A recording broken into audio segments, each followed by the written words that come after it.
En voldsom brand har her natten til mandag hærget Svinkløv Badehotel ved Fjerritslev i Nordjylland.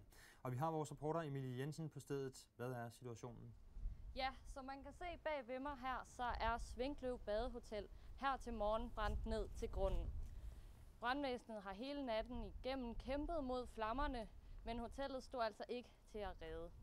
De 70 gæster, der boede på hotellet, da branden brød ud, er alle blevet evakueret, og ingen er kommet alvorligt til skade.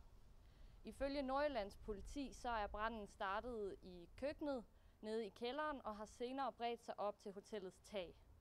Det er dog stadig uvist, hvad årsagen til branden er. Men vi følger sagen tæt her på TV2. Og lad mig lige spørge dig til sidst, om du sådan har talt med nogle folk i området? Ja, jeg har talt med en del øjenvidner, der er lokale folk her i ved Fjerritslev, og de er rigtig, rigtig kede af det, mange af dem.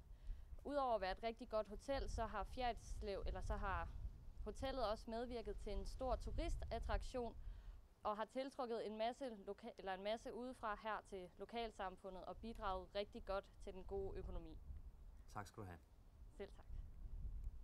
Vi skynder bare op, hvor der er nogen, der skal holde kameraet. Ja.